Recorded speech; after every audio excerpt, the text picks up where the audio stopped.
All right, so we're going to change gears a little bit. Up until now, all the confidence intervals we've constructed have been around means.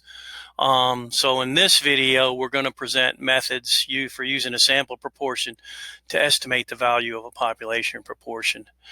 We do want to go back and remind everyone that, remember, confidence intervals are a frequently used technique of statistical inference. Sample statistics are used to estimate the value of a population parameter. Remember, we're always making our inference to the population, and we'll see that in our interpretation here for homework problem 16 that we'll be working at the end of the video. In this video, we present methods for using the sample proportion to estimate the value of a population proportion.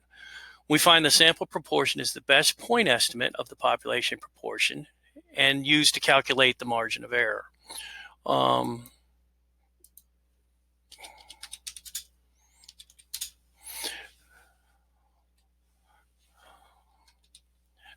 We will use a sample proportion and margin of error to construct a confidence interval which estimates the true value of a population proportion and how to interpret such confidence intervals. We should know how to find minimum sample sizes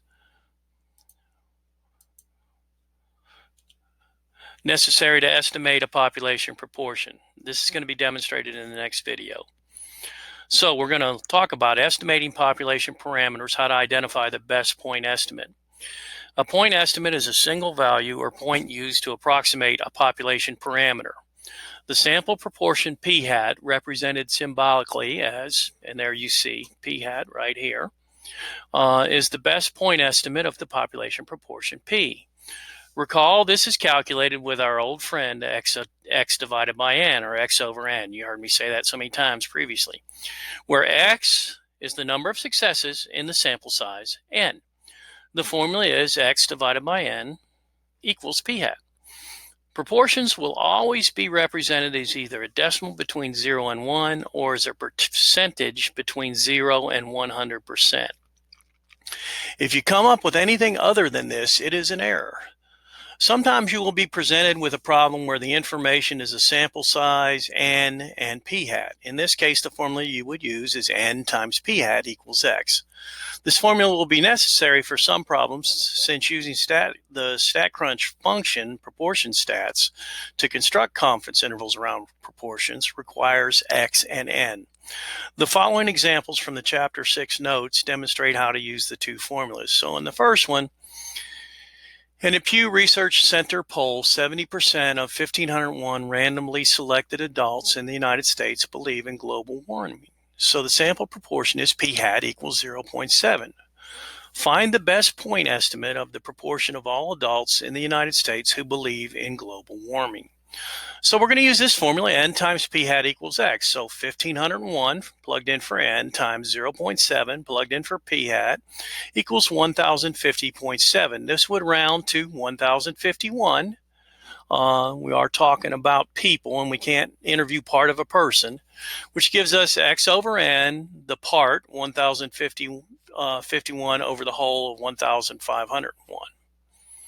Now, part B is where we use x over n. In a survey of 1,550 adults, 1,054 said they used the social media website Instagram. Find the best point estimate for the population proportion of U.S. adults who use Instagram. And so x equals 1,054, n equals 1,550. We see that from the problem. So the part is the 1,054. Notice that the x is always less than the n. That way you ensure you always get something between 0 and 1. So p hat would be 0.68 or 68%. Now before, let's see, we have a little bit of something I'm going to need to fix here for this. Let's fix it this way. I think this will do it. Yeah. Before we move on to constructing confidence intervals, recall from our previous study of binomial probabilities, p plus q must always equal 1. So when we're dealing with p hat and q hat, they also will always equal 1. So as a result, 1 minus p hat equals q hat, and 1 minus q hat equals p hat.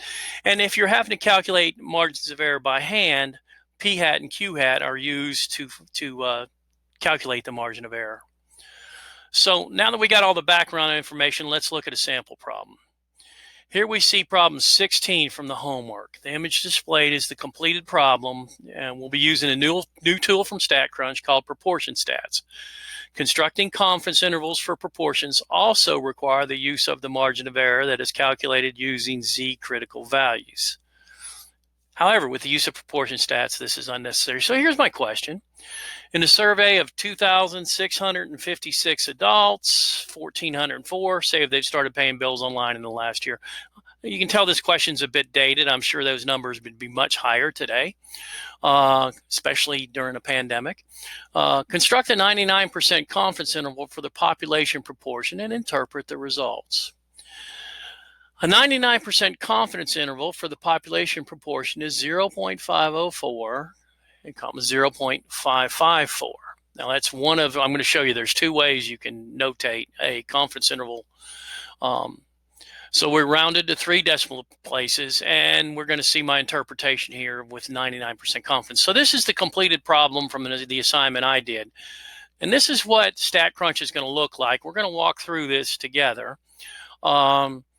But 1,404 for successes, 2,656 was your number of observations, and we wanted a 99% confidence interval. And sure enough, here's your lower limit of 0.504 it would round to, and 0.554. So let's move to Statcrunch and see what this looks like using Statcrunch. So here you see Statcrunch. We're going to pull up proportion stats. One sample with a summary. My X is 1,404. My number of observations is 2,656. I come down here. I'm looking for a confidence interval at 99%. And when I click compute, you'll see, and let's pull this back up. You can see that I have the 0.504 and the 0.554. So that's how you would do this in Statcrunch. It's pretty straightforward. Now let's go back to our document for a moment. So the confidence interval can be displayed, and I remember I told you there's 2 different ways to display it. Well, this is 0.504 less than p less than 0.554. Notice this is the symbol for a population, which is, remember, we're always making our inference to the population. And here's the other accepted notation for that, 0.504, comma, 0.5. This is the lower limit, and this is the upper limit of your confidence interval. And so what is my interpretation? I'm saying with 99% confidence, it can be said that the population proportion of adults who say that they have started paying bills online in the last year is between the endpoints of the given confidence interval. You could say is between 0.504 and 0.554, or you could say between 50.4% and 55.4%. There's different ways to express that, but for the homework that we're doing, this is the way that it will need to be. This is the way you would express it. So we're going to have one more video on how to find minimum sample sizes. You'll have everything you need to complete the assignments for this particular section and be ready to take the exam no later than Tuesday. Good luck. I hope you find this helpful.